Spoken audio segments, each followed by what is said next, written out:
Hello everyone, Assalamu alaikum, good morning, welcome to my YouTube channel. Guys, कैसे हैं आप सब लोग? उम्मीद करती हूँ ठीक होंगे और अब हम लोग भी ठीक हैं माशाल्लाह से। पिछले दिन मैंने आप लोगों को बताया था कि मेरे बच्चों की तबीयत बहुत ज़्यादा ख़राब है और बेटी जो है वो तकरीबन 6 मंथ की है, छोटी है तो बड़ी सेंसिटिव सी है, तो उसको भी चेस्ट इन्फेक्शन हो गया था। तो मुझे 2-3 दिन उसे हॉस्पिटल एडमिट रखना पड़ा।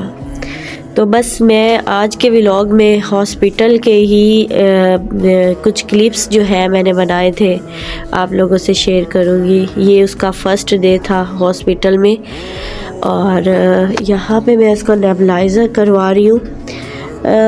बच्चे इतना तंग करते हैं, ये जो छोटे बच्चे होते हैं, खुदा ना करे कभी किसी का 6 मंथ या 6 मंथ से कम एज का जो बच्चा है वो बीमार हो, क्योंकि बच्चा तो बीमार है, वो तकलीफ़ में है, लेकिन साथ में ना माँ को भी उतनी ही तकलीफ़ देखनी पड़ती है। ये बीमार हुई है, मैं लगातार तकरीबन मुझे 1 हफ़्ता हो गया है, ना मैं दिन सो सकी हूँ ना मैं रात को सो सकी हूँ। बिल्कुल ऐसे आराम जो था वो मेरी ज़िंदगी से आउट।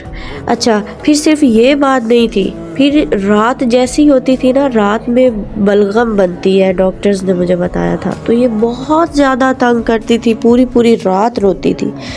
अच्छा, ये हमें जी खाना मिल गया है फर्स्ट डे का हॉस्पिटल से। मटन बना हुआ है और साथ में दाल और चिकन और साथ में रोटियां और बहुत मज़े का खाना था। मैं हालांकि हॉस्पिटल्स के खाने कम ही अच्छे बने हुए होते हैं, लेकिन ये बहुत मज़े का था। कम स्पाइसेस थे, बच्चों ने भी, मेरे बेटे ने भी बड़े शौक़ से खाया। अच्छा, तो मैं बता रही थी आपको अपनी बेटी की सिचुएशन। सबसे मुश्किल मरला था उसका कैनोला लगवाना, उसकी कोई वेन ही नहीं मिल रही थी। इतने छोटे बच्चे की वेन कहाँ मिलती है, मतलब वेन भी तो उतनी ही होगी जितना बच्चा है। खैर, अल्लाह अल्लाह करके 3-4 जगहों पे उन्होंने ट्राई किया, वहाँ से ब्लड नहीं आ रहा था, वेन से ना ब्लड कैनोले की तरफ नहीं आ रहा था।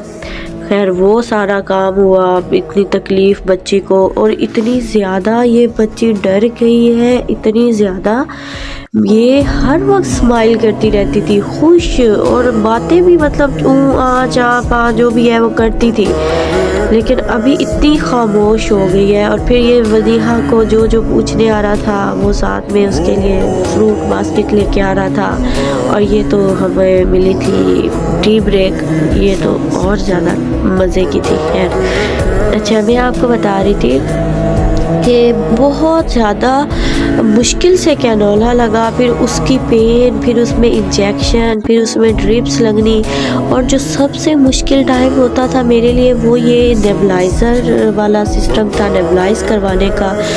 ये बहुत मुश्किल से रो रो के इसको करवाना पड़ता था। ये बहुत ज़्यादा रोती थी और बहुत ज़्यादा ये डर चुकी है, बहुत ज़्यादा।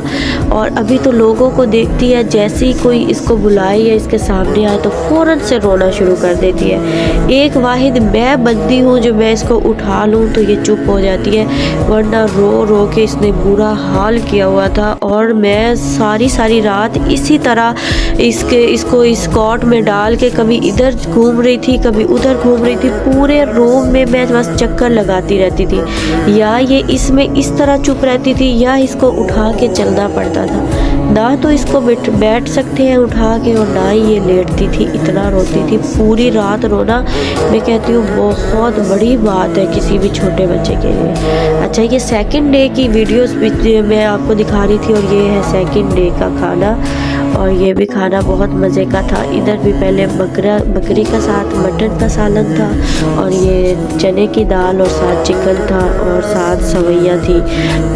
खाना खैर बहुत मज़े का था, नीट और क्लीन हॉस्पिटल, साफ़ सुथरा। और मुझे तो मिला भी एक अलग से रूम था, और काफ़ी मतलब बाकी सफाई सुथराई के लिहाज से, स्टाफ अमले के लिहाज से, डॉक्टर्स के लिहाज से बहुत ज़्यादा मैं सेटिस्फाइड रही हूँ, और इधर से मुतमईन रही हूँ कम अज़ कम। لیکن جو ہے بیٹی کی طرف سے بہت زیادہ میں ڈسٹرب ہوئی ہوں۔ میرا پہلے بیٹا جو ہے بیمار ہوتا تھا تو میں کبھی بھی اتنی پریشان کبھی نہیں ہوئی، اور نہ ہی میرے بیٹے نے مجھے اتنا کبھی ڈسٹرب کیا تھا، لیکن ابھی مجھے بیٹی بیمار ہوئی ہے تو مجھے اتنی زیادہ ٹینشن ہو گئی، میں بہت زیادہ اچھا خیر اب میری بیٹی ڈسچارج ہو چکی ہے ہاسپٹل سے، اور اب ہم لوگ جا رہے ہیں